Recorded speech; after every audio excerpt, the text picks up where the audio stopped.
Good afternoon. Thank you for joining us today. We'd like to start this press conference by sharing a story of Uma. Uma's story begins in Jaffna, Sri Lanka, where she was born. In 2008, the war forced Uma and her family to move up and set temporary shelters in several villages. Uma was a newlywed, having married her husband just 2 months earlier. Their migratory existence ended in February 2009. Uma and her family were forced by the Sri Lankan army to evacuate and were moved to a government IDP camp. Thousands of others like Uma were being held there. The Sri Lankan army controlled the daily life on the camp and decided who could enter and who could leave. 2 days after Uma arrived at the camp, her husband was kidnapped. Men wearing plain clothes arrived at the room that Uma and her family had been assigned. They spoke only in Sinhalese and indicated they wanted to take Uma's husband for questioning. Other men and women at the camp were also being taken. Uma's protests were being met by violent assault as the men pushed her to the ground and kicked her and dragged her husband away. She was 8 months pregnant at the time. Uma began a long quest to find her husband. It led only to further tragedy. Uma and her father were threatened, abused, and beaten by policemen. The police extorted some of Uma's family savings and promised information about her missing husband. All the promises led nowhere. Uma never saw her husband again. Welcome everybody and thank you for listening to Uma's story. You'll be hearing more about her today, but I first wanted to thank you for joining us. My name is Kuwais Navaratnam of Nava Wilson LLP, and I'm joined here by my senior partner, Nava Wilson. We are here representing our clients, the following coalition of organizations: the National Organizations, Canadian Tamil Congress, Centre for War Victims and Human Rights, National Council of Canadian Tamils, Quebec Tamil Development Association, Tamil Canadian Civil Society Forum, and the following international organizations: Australian Tamil Congress, British Tamil Forum, People for Equality and Relief in Lanka, United States Tamil Political Action Council, and the Transnational Government of Tamil Eelam. This press conference is being held to discuss about the UN Peacekeeping Defense Ministerial Conference taking place from November 14th and 15th in Vancouver, British Columbia, and more specifically, Sri Lanka's participation in it. Peacekeeping is a fundamental international responsibility.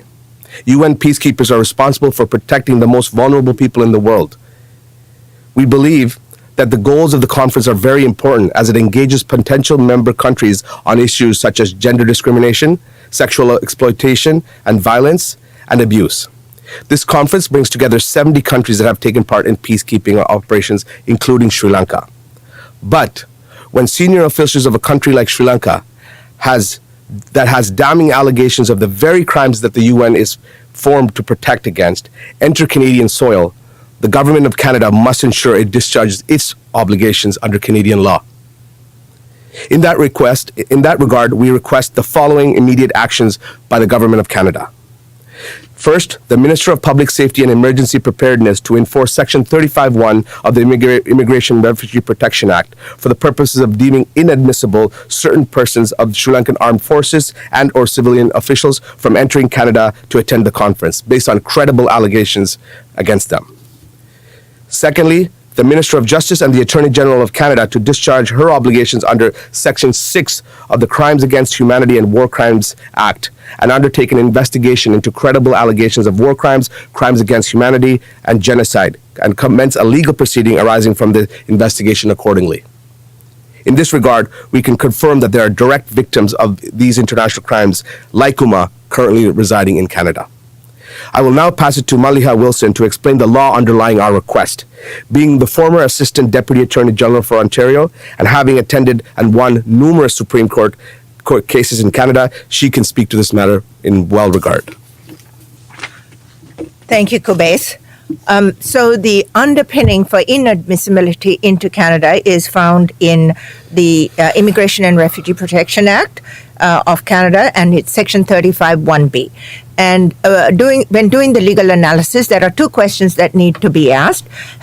The first question is, has the Sri Lankan government been designated by the minister as having engaged in terrorism, systematic or gross human rights violations, or genocide, a war crime, or a crime against humanity within the meaning of Section Sub 3 and 5 of the Crimes Against Humanity and War Crimes Act. And the second question is the officer or personnel in question a senior member of the military or the government? And with regard to the second point, it's a class analysis, so we won't go into that, but it catches most people of the military and the current government. With regard to the Sri Lankan government being designated as having engaged in crimes against humanity, there are numerous UN reports and NGO reports that repeatedly conclude that the Sri Lankan government has done this and give numerous graphic examples of the behavior of the Sri Lankan government from the past to today. Let me start with a report by the UN Office of the High Commissioner for Human Rights investigation on Sri Lanka. That report found that there had been unlawful killings, deprivation of liberty, enforced disappearances, torture, and other forms of cruel, inhuman, or degrading treatment, sexual and gender-based violence, recruitment of children and youth in hostilities, war crimes relating to principle of distinction, denial of humanitarian assistance, screening and deprivation of liberty of internally displaced persons. That's just one report. Another report of the UN Secretary General's panel of experts on accountability in Sri Lanka, concluded that the war crimes had been committed and also concluded that crimes against humanity had been committed. The panel found that the allegations met the legal requirements for crimes against humanity and stated a credible allegation above point to a widespread or systematic attack on the civilian population of the Veni during and subsequent to, as well as perhaps preceding the final stages of the war. And this included torture and killings of numerous people, including those who were war prisoners. Furthermore, more recently, there have been numerous reports of the UN Special Rapporteurs and Working Group on Enforced or Involuntary Disappearances based on their visits to Sri Lanka. More recently, the Special Rapporteur on Human Rights and Counterterrorism, Ben Emerson, after his visit to Sri Lanka in July of 2017, noted systematic and widespread torture by the police in Sri Lanka. He found that the counterterrorism legislation in Sri Lanka, the Prevention of Terrorism Act, had fostered the endemic and systematic use of torture. The Special Rapporteur on Torture and Other Cruel, Human, or Degrading Treatment or Punishment, Jane Mendes, found similar existence of torture. Furthermore, the Human Rights Watch released a report stating that in all of the cases documented in their report, the acts of rape and sexual violence were accompanied by other forms of torture, cruel, and inhuman treatment. So let me conclude by telling you the end of Uma's story. In early 2015, almost 6 years since Uma had last seen her husband, Uma made yet another attempt to inquire about her husband's disappearance. When the Rajapaksa government was defeated and the incoming Sirisena government claimed positive change at this time, and Uma was hopeful that she would finally be provided with some answers. Uma and her father went back to the police station.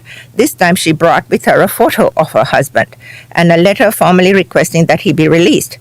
But the election of the new government and the passage of 5 years did not change the response by the police. They threw the photo in the garbage, and a few months after, a group of men from the army came to the house demanding to question Uma about her husband.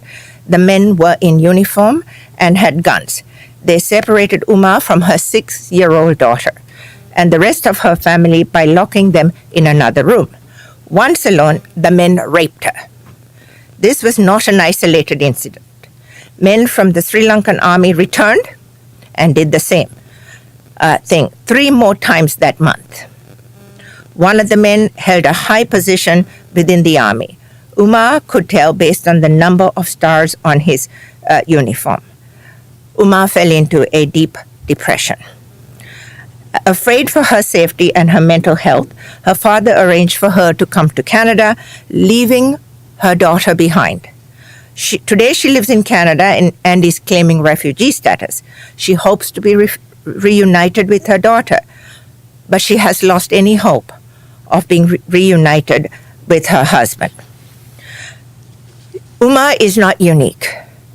There are a number of women, men, girls, and boys in these circumstances. This is the situation for the Tamil people in Sri Lanka. We have taken accounts of 4 such victims and provided to the Minister of Public Safety and the Attorney General for their review. We have tens of hundreds more of victims' stories to tell. We ask that the Government of Canada be willing to undertake an investigation into these systematic and gross human rights violations or genocide, war crimes, or crimes against humanity as defined in Crimes Against Humanity and War Crimes Act. We await the government's response.